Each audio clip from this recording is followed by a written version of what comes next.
This is a story of the birth of the Catherine B, our new boat, a 1962 41-foot Chris-Craft Concorde.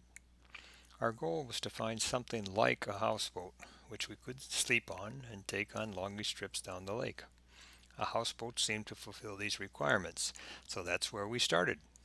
For houseboats, the place to begin is Northern Harbor Marina. That's the only marina equipped to store large boats, so it caters to sailboats, houseboats, and large cruisers.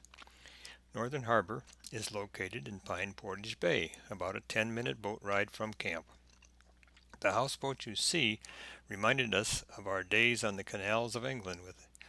The boat was very colorfully painted, just like those in England, but it's too big and not for sale.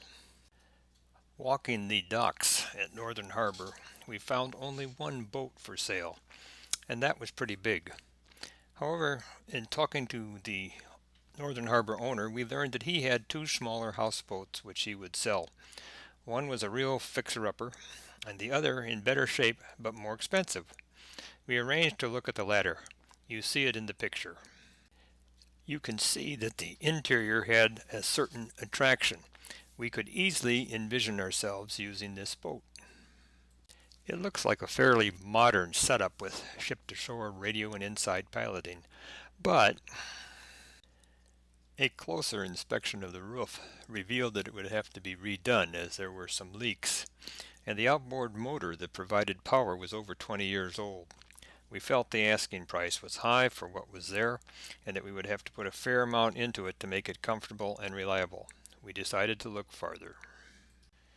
We looked at Bear Point Marina and found a couple of houseboats for sale, but both were much bigger than we were looking for. The only other place we knew of that was equipped with slips for houseboats was Three Bears Marina in Keewatin.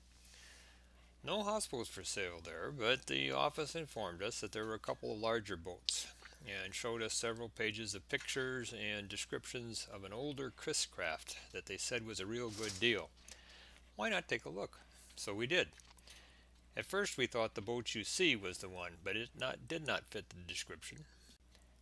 We finally identified the advertised boat, the Palm Breeze. The for sale sign helped. It's not a houseboat, but as I said, the description was intriguing, so we called the owner and arranged to have a closer look at it. The owner, Laurie Bourne, is an integral part of this story. He and his wife Louise are Kenora people, although they now split their time between Kenora, Florida and their RV. The boat, a 1962 41-foot Chris-Craft Conqueror, originally plied the waters of the East Coast. Laurie bought the boat and had it shipped to Kenora 28 years ago. It's in excellent condition, and we learned that most of the work involved was done by Laurie himself. We liked what we saw, so let's take a tour. One boards the boat via that sturdy aluminum ladder down to a small lower deck, then up the wooden steps to the wheelhouse. Originally, there were only canvas sides and a small roof covering the wheel, but Laurie made a solid enclosure, better suited to the shoulder season weather in the north. The main feature of the wheelhouse is, of course, the wheel. The instrument panel is original, although, as we will see later, some of the instruments have been upgraded and placed in an overhead panel. There are two throttles, one for each of the engines, a GPS, a compass, and a depth finder. The overhead panel has a ship-to-shore radio, music system, and an upgraded instrument panel. There are several benches, and the side windows slide open, weather permitting. You can see the hatch leading down to the living room. From the wheelhouse, you climb down a few steps into the living room. It's a comfortable room with two chairs and a hide-a-bed. There are blinds all around for sun and privacy. The vent near the ceiling is an air conditioner. Down a couple more steps and we're in the kitchen. It has a fridge, cooktop, microwave, and a toaster oven. There's a table with bench seats that accommodate four. Down still a couple more steps is the foreberth. You see bunks, one of two hatches for air, and the small door leading to the anchor rope. What you don't see is a small bathroom with toilet and sink. This picture was taken from the foreberth, looking back through the kitchen into the living room. The hatches lead below to the engines and other hardware. Underneath the wheelhouse in the back is the master bedroom with double bed, good ventilation, and air conditioning. There is also a bathroom with toilet, sink, and shower. Here I am looking down into the engine room. There are two 70 horsepower diesel engines along with a 6 kilowatt Onan diesel generator and enough other stuff to send the mind a whirling. Overall, we liked the boat a lot, and the asking price was good. We decided to inquire about insurance and look for a marine inspector while still looking at other possibilities. The more we thought about the Palm Breeze, the better we liked it. But we decided to keep an appointment we had made to view the boat shown in the picture. This boat is more of a houseboat. However, seeing it only piqued our interest in the Chris Craft. We hired Captain John, who was the former skipper of the MS Kenora, to do the required marine inspection. He did a thorough in-water inspection and found things in good shape. "She's a grand old lady," was his comment. As the next video shows, he and Laurie had a good time going over the boat. Inverter. That is for the, if you're plugged into shore power, that's for your fridge only. Okay.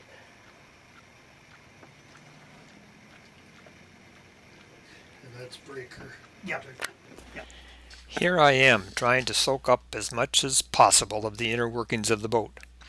In the meantime, Anne was acquiring an amazing amount of detail about the layout. We were convinced that if the details could be worked out, we would purchase this boat. We gave Laurie a deposit to hold it. While the paperwork was in process and before we finalized the deal, we arranged with Laurie to go for a ride. Here we are, pulling away from Laurie's slip at Three Bears Marina. Laurie did the initial maneuvering, but then handed over the wheel. He claimed the boat was easier to steer than an outboard. I'm not sure I agree with that, but it does handle nicely. We headed out under the bridge and down to Kenora Bay. The diesels are not the original engines, so our top speed is around 8 knots, a very good speed for the lake. When we returned, Laurie showed how one could back such a large boat into a narrow slip. 2 weeks after we had started to look, we finalized the deal and hung our hats, well, our coats, in what we had renamed the Catherine B after Anne's mother. Laurie had drawn up a bill of sale and we had insurance. The money had transferred, so we were ready to take possession. It was time to take the Catherine B home to Middle Island. We had come in the Little Lund, which we could easily tow behind. We headed out towards the Kuwaitan Channel. That is not our usual route, so the map was in order. The Catherine B is 41 feet long. That's much longer than any of our docks. Furthermore, it draws a fair amount of water, so we had to be very careful in docking, as you can see. After a couple tries, we did manage to tie up at the boathouse. It was clear, however, that we could not expect to keep her there while we sank a permanent mooring anchor. We were also leery about using the boat's anchor for an extended period. The Brismans had closed their camp a week or so before, and the end of their boathouse has plenty of water. So we decided to tie up there and commute back and forth in the Misty. Anne had been gathering things so that we could stay on the boat. Before embarking for Brisbane's, we loaded up. One requirement for any place where we live is that there be at least one plant. As you can see, the Catherine B is no exception. Here we are, tied up at Brisbane's. Their boathouse is big, but the Catherine B holds her own, doesn't she? Dave and Jan Hill came for a look at the Catherine B, bringing with them a bottle of champagne. You might call it a rechristening. The only wind which creates more than a ripple at the Brisbane's boathouse is from the northwest, and even then the place has excellent protection. However, the wind did move the boat back and forth, so we secured 2 big tires as bumpers to the docks. We blocked all entrances to the boathouse, but that was okay since they were closed anyway. Let's go for a ride in the Catherine B. it was time to take a cruise. Somebody wanted to know if we could talk to each other when the boat was moving.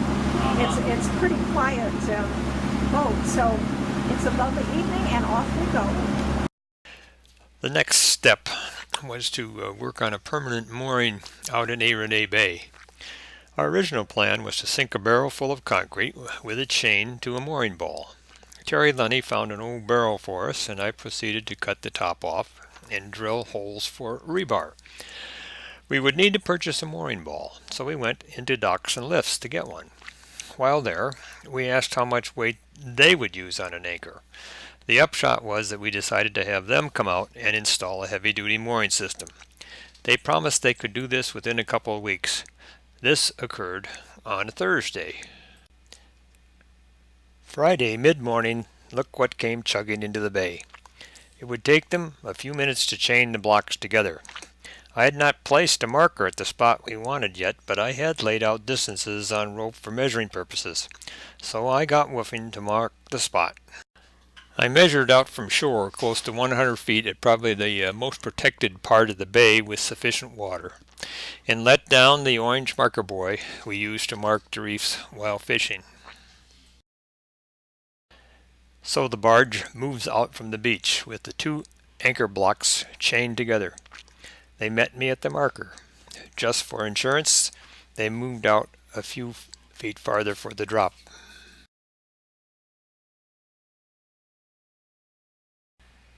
When they get to the spot, they cut the rope, which at this time is all that holds the blocks to the barge, and down she goes. The small video clip shows them trying to get the rope cut. It was a few more snips before she went down. They backed up a bit to take the mooring ball through the hatch. Our mooring was in place. Job done. Off we go. We could now bring the Catherine B home secure in her new mooring. We ordered a strong pendant line that attaches to the mooring ball and end of the boat. There's a chafing sleeve with it. The pendant stays attached to the ball when you leave the mooring, so we purchased a mooring mask which you attach to the pendant. When you return, you can grab the mast, bring up the pendant line, and attach it to the bollard. For the next month, until we put the boat up for the winter, we worked on it, making it ours, and did the inside first, cleaning and touching up. Later, she moved to the bright work on the outside, cleaning, sanding, and varnishing. We planned to paint the boat before launching in the spring. My work was on the mechanical side, getting to know the engines and the electrical systems. We are off grid at A. Renee, so we cannot plug the boat into shore power as it had been before. We ran the batteries down for the lighting system, and they gave out. Laurie had told us that they were old. The wiring you see is part original, Chris Kraft, and part Laurie, who was in the electrical business.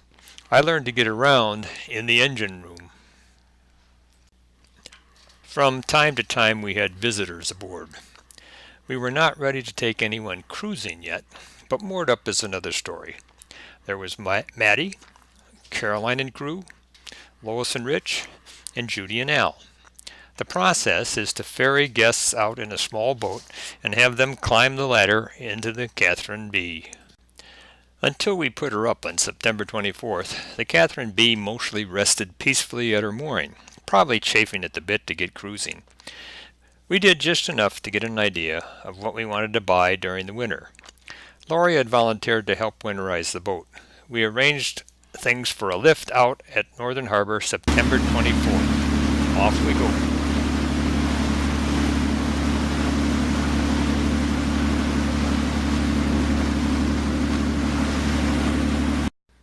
The procedure is this. First, you dock and then get a pump out. Laurie's special cradle is in place. We pull the boat over the cradle and then we'll follow it up to its resting point.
Save some money by doing the pressure washing of the bottom before moving it to the wintering place. You can see one prop and two rudders and what the bottom looks like. Here Lori is servicing the generator. You can see one of the 4 fuel tanks. These jacks relieve some of the pressure on the hull. This was near the end of a long day. We learned a lot from Lori and hope we did not overdo it. We were plenty tired after boating back to A. Renee. That's the first summer for the Catherine B. This picture was taken as we left town 3 weeks later. You can see the supports in place for the shrink wrap. The winter will be spent researching, purchasing equipment and supplies for the Catherine B. It was quite a summer.